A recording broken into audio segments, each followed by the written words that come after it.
Hola, la sesión anterior estuvimos platicando acerca de lo que es la comunicación interpersonal y como recordarán estuvimos viendo algo acerca de un concepto nuevo que se llama la ventana de Yohairi. Esta ventana de Yohairi lo que nos muestra son los 4 cuadrantes en donde normalmente nosotros los seres humanos nos vamos moviendo. ¿Para qué? Para establecer relaciones de tipo interpersonal. Muy bien, habíamos hablado de los 4 cuadrantes. Los 4 cuadrantes son los siguientes: el yo abierto, en donde normalmente nosotros manejamos información que de verdad no nos pasa nada con compartirla con los demás, es decir, nuestra edad, nuestra profesión, el lugar donde nacimos, algunos de nuestros gustos y preferencias. Muy bien, entonces este cuadrante normalmente maneja información que realmente a nosotros no nos afecta el compartirla y el darla a conocer, o bien que ésta sea percibida por otros en nosotros. El siguiente cuadrante es el cuadrante del yo ciego. El yo ciego maneja información que normalmente nosotros desconocemos de nosotros mismos. ¿Qué quiero decir con esto? Es básicamente la percepción, la imagen que otros pueden llegar a tener acerca de nuestra propia personalidad. Cuando alguien se acerca a nosotros y nos dice: oiga, jefe, es que de verdad que a mí a veces me da un poco la sensación de que usted es como bastante serio. Y nosotros decimos: qué cosa tan extraña, yo realmente no me considero una persona seria. Bueno, entonces lo que sucede es que este tipo de información, este tipo de características de nuestra propia personalidad, las estamos manejando básicamente en el cuadrante del yo ciego. ¿Qué quiero decir con esto? Que nosotros las desconocemos y sin embargo son fácilmente percibidas por los que están a nuestro alrededor. El otro cuadrante tiene que ver con el yo desconocido. Yo les comentaba la sesión anterior que el yo desconocido básicamente es información o características de nuestra personalidad que definitivamente están total y absolutamente guardadas de alguna manera y por alguna razón en el inconsciente. Sin embargo, este tipo de información y de características de rasgos, tarde o temprano, a lo largo de nuestra vida, salen a flote.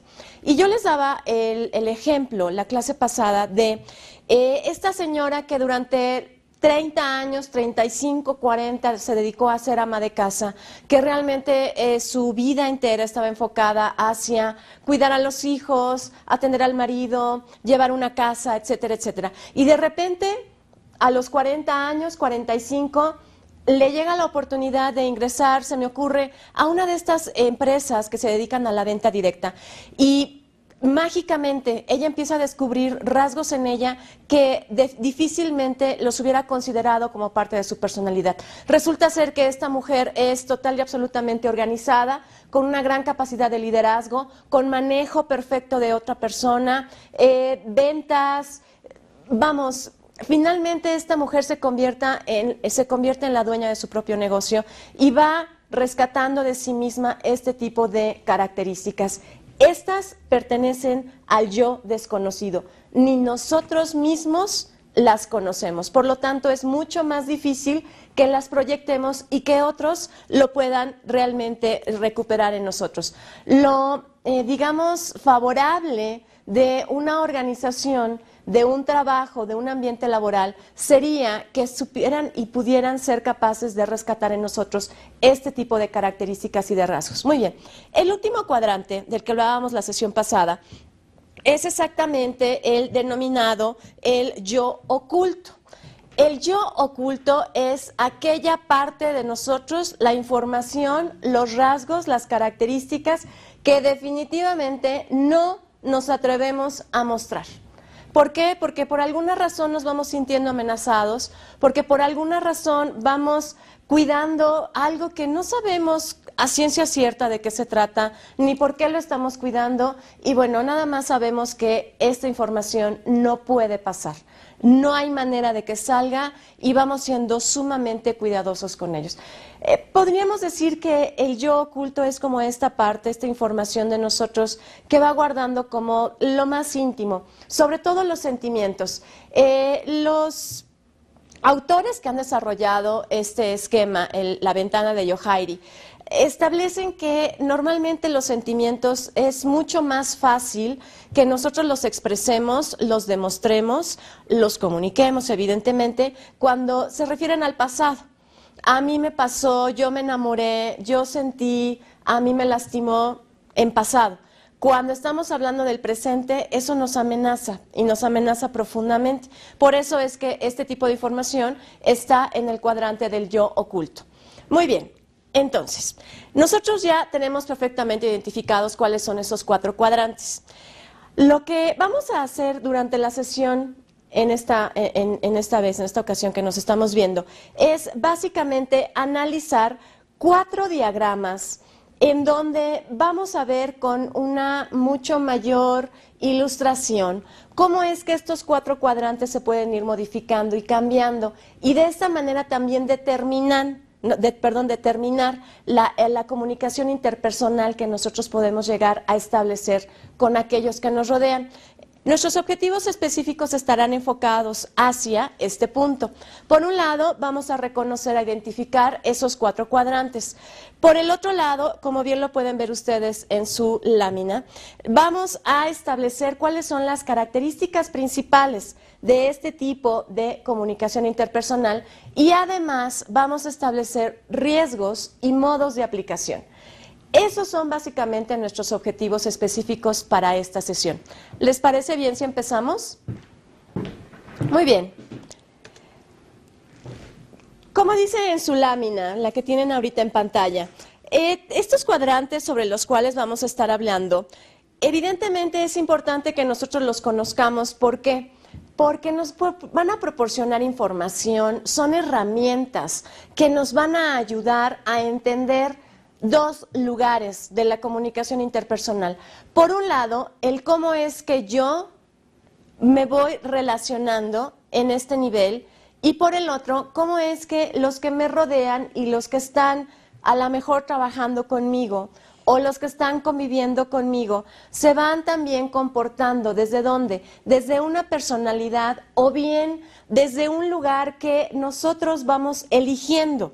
Porque los cuadrantes se pueden elegir. De hecho, sería lo ideal que nosotros los pudiéramos ir eligiendo de acuerdo a cada una de las situaciones. La cuestión aquí es que a veces lo manejamos de una manera tan inconsciente o en el automático, porque así es como nosotros hemos acostumbrado a llevar nuestras relaciones, que a veces ni siquiera nos damos cuenta y luego nos preguntamos por qué esta relación en concreto y en específico no me está funcionando o no está siendo efectiva o hay malos entendidos o la gente nada más no se conecta conmigo o yo no soy capaz de alcanzar el objetivo que estaba buscando. Tal vez, ojalá que así sea, a través del análisis de estos 4 cuadrantes, podamos nosotros saber y descubrir la respuesta a estas preguntas. Aquí lo más importante es que nosotros tomemos en cuenta esto. Para poder modificar uno de los cuadrantes, es necesario que nosotros tomemos en cuenta un elemento del proceso de la comunicación, que es el feedback. El feedback no es otra cosa sino la retroalimentación. La ventana de Yohari establece que conforme yo voy aceptando la retroalimentación, la voy recibiendo y la voy dando de una manera circular, porque recordarán ustedes que habíamos dicho que la comunicación interpersonal es un asunto circular, es un proceso circular en donde emisor y receptor están y se definen en tanto que el otro también existe. Muy bien, entonces aquí el feedback es fundamental. Como ustedes pueden ver en su lámina, las 4 tipos de ventana son las siguientes. La ventana ideal, de la cual vamos a hablar primero, la ventana que se describe como el entrevistador, entre comillas, la ventana de el impertinente y finalmente la ventana de el desconocido. Vamos a ver cada una de ellas y a mí me gustaría que en verdad ustedes pudieran de alguna manera empezar a ubicar a lo mejor a personajes con los que ustedes conviven cotidianamente y que pudieran ser colocados de alguna manera en cada una de estas ventanas para que puedan ilustrar de una manera mucho más enriquecedora la sesión del día de hoy. Vamos a empezar pues con el diagrama de la ventana ideal. Como ustedes ven en el slide que tienen ahí en pantalla, este muestra los 4 cuadrantes en donde el yo abierto está en un extremo, abajo se encuentra el yo oculto, por el otro lado el yo ciego y finalmente el yo desconocido. Como nos podemos dar cuenta en este diagrama, tanto el yo abierto como el yo ciego van teniendo una parte importante en el proceso de la comunicación interpersonal. Sin embargo, el que más lo identifica es precisamente el yo abierto. ¿Qué quiere decir esto? Bueno, básicamente, la persona, el individuo que se maneja en la ventana ideal, y por eso se le llama así, es aquella persona que en verdad no tiene ningún inconveniente en estar de alguna forma puesto de una manera constante, interviniendo de una manera real en el proceso de la comunicación interpersonal. La ventana ideal tiene ciertas características que, como ustedes lo podrán ver, se muestran en la lámina que también tienen ahí. El área de comunicación es amplia. ¿Qué quiere decir esto? Que este individuo va estableciendo sus relaciones a través de una apertura inicial. Él toma la iniciativa. No necesita generar ni ambientes de confianza, ni lugares estratégicos, ni estrategias perfectamente bien planeadas. Él nada más, de una manera libre y natural, se abre y comparte información. ¿Qué quiero decir con esto? Que para él realmente son muy pocas las condiciones de comunicación que deben de permanecer o bien ocultas o bien en el lado desconocido. Esto quiere decir también que este individuo tiene y ha desarrollado una gran capacidad de autoconocimiento. Yo les comentaba hace un momento que para cada uno de estos diagramas lo importante es el feedback, la retroalimentación. Bueno, pues entonces, en la ventana ideal, el individuo constantemente está tanto recibiendo como dando retroalimentación. Es parte integral de su manera de relacionarse con los demás. No le molesta que nosotros le digamos, oye, fíjate que yo estoy notando en ti que estás un poco alterado, y probablemente este individuo, si es que está en este diagrama, diga, tienes razón, me voy a tomar 2 minutos o me voy a fumar un cigarro o voy a salir a que me dé un poco el aire y regreso porque tienes razón, estoy sumamente alterado y así de verdad que no podemos arreglar nada. Me explico, no tiene problemas, no se siente intimidado, no se siente amenazado, no está a la defensiva evidentemente. Por lo tanto, a ver, característica fundamental de la ventana ideal. Bueno, básicamente que este individuo va a tener tal conciencia y tal congruencia, tanto en sus emociones como en sus sentimientos, como en sus necesidades. Y va a ser tan claro que los malos entendidos van a disminuir a un grado casi imperceptible.